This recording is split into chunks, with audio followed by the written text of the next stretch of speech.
નમસ્કાર, Gujarat opinion news ચેનલમાં હું છું આપની સાથે રોશની ઠાકોર।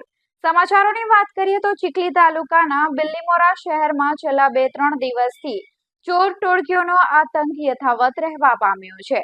ત્યારે છેલ્લા ઘણા દિવસોથી ચોરોના આંટાફેરા વિવિધ વિસ્તારોમાં વધતા શહેરીજનોમાં ભયનો માહોલ જોવા મળી રહ્યો છે।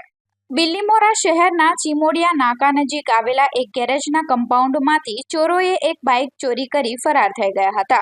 ચોરી થયેલી બાઇક ગણદેવી તાલુકાના ધોલાઈ ગામે રહેતા એક યુવકની હોવાનું જાણવા મળ્યું છે, જેણે પોતાની બાઇક ગેરેજમાં સર્વિસ માટે આપી હતી।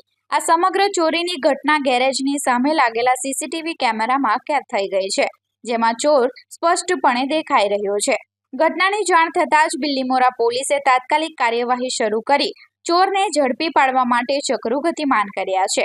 બિલ્લીમોરા શહેરમાં સતત 2-3 દિવસથી ચોરીની ઘટનાઓ સામે આવી રહી છે, જેને લઈ પોલીસના પેટ્રોલિંગ અને સુરક્ષા વ્યવસ્થા સામે અનેક સવાલો ઊભા થયા છે। સ્થાનિક નાગરિકો દ્વારા રાત્રિ પેટ્રોલિંગ વધારવા અને ઝડપી કાર્યવાહી કરવાની માંગ કરવામાં આવી રહી છે।